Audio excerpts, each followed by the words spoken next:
all over the United States, they've got this thing called competition cheer. And it's kind of like, if you don't know what that is, it's kind of like Honey Boo Boo meets the Olympics, really. It's gymnast.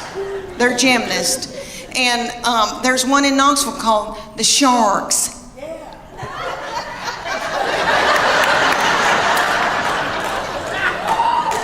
And they said, drop your baby off and she can try out to audition, whatever you want to call it. So I dropped her off and they ended up putting her on a bad Mama Jamma team because all the little children her age came up to hear on her.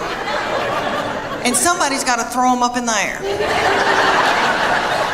So they were thrilled with her and they treated us like royalty. But anyway, they said, you're going to come in here twice a week, learn a 2-minute routine. It's going to cost you $150 a month. It's like, okay. They said, there's a uniform that you're going to order, and it comes to here. It's going to expose her stomach. She's going to have a tiny skirt on with a slit in it with a glitter panty underneath it. It's $300. I said, that's a whore outfit.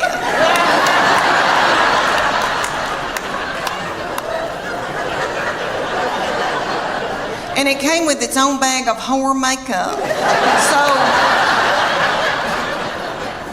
that all the little children could look alike. And they said, y'all are going to travel to faraway lands and compete against other little whore children.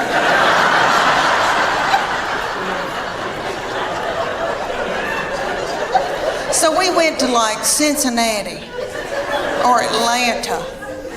And we had to get hotel rooms and the gas and all of that. And then you drive up to a big coliseum, a huge coliseum. And there's tens of thousands of little whore children walking around. And my husband said, there could be pedophiles here. This is the ugliest thing I've ever, something's not right. Okay, so then they said, you're going to pay $150 for your baby to be in this competition. You're going to have to pay $30 to put a band on to get in and watch your baby in this competition. Somebody was selling corn dogs for $15. Okay.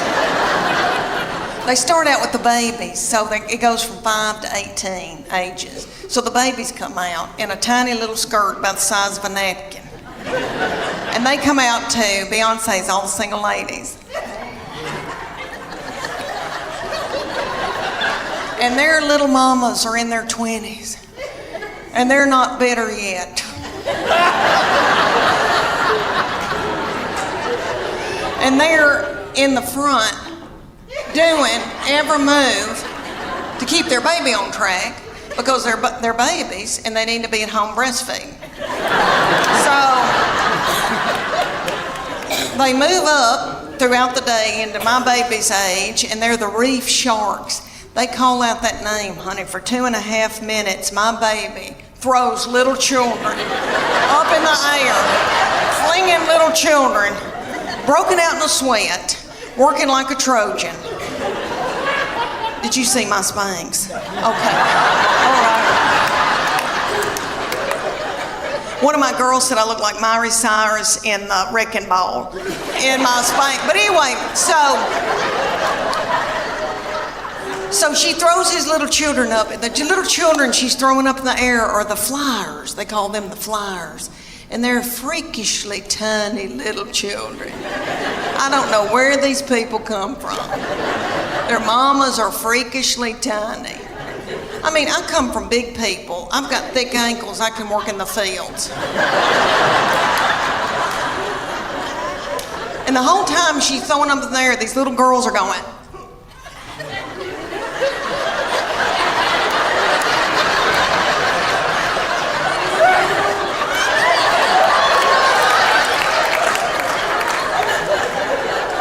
Nobody knows why, really.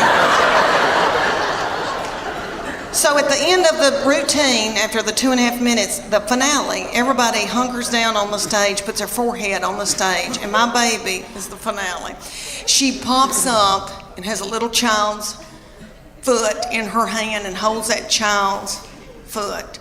I would put it all the way up, but my dress is tight in the back. But anyway, she holds this little child up over her head. Are y'all listening to me? I mean, it was a big deal.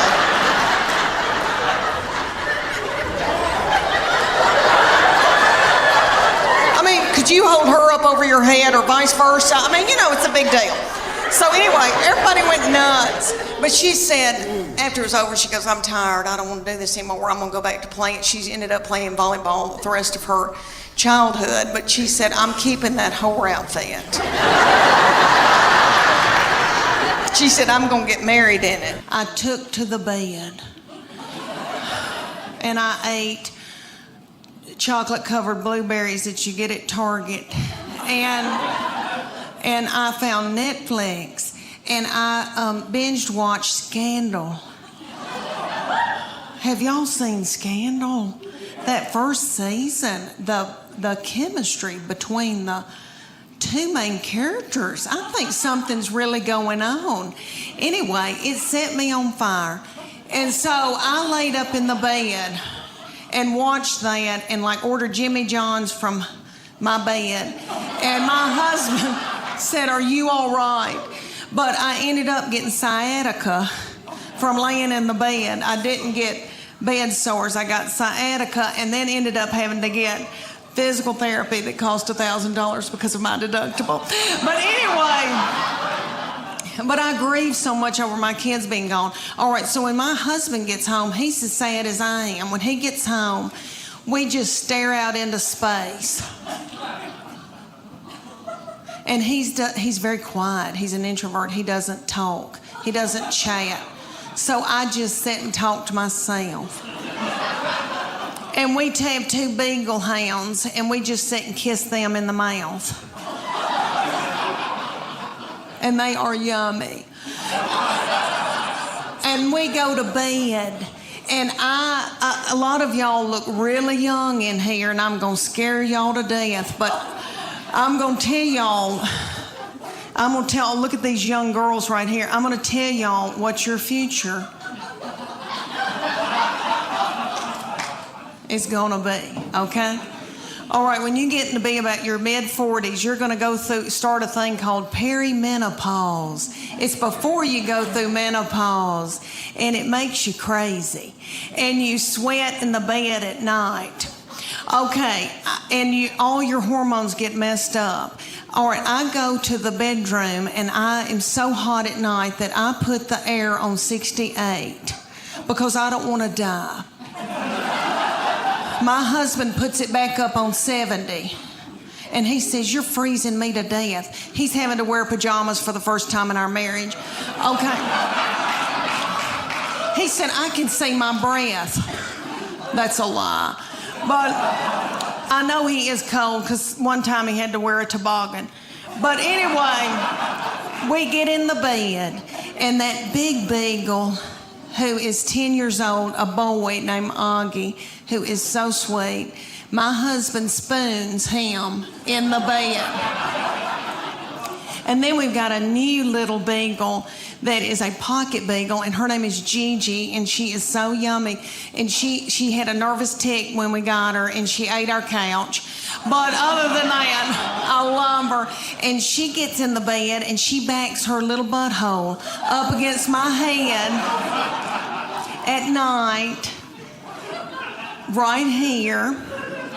And when we get, all right, so when my husband spoons that big one will wall his eyes at me and looks like, I don't want him. I want you. So when my husband drifts off to sleep, that big beagle scoots over and then gets in the crook of my legs. So through the night, I break out in a sweat because I'm in perimenopause, and it's right here in the back of my neck. Dr. Oz said it.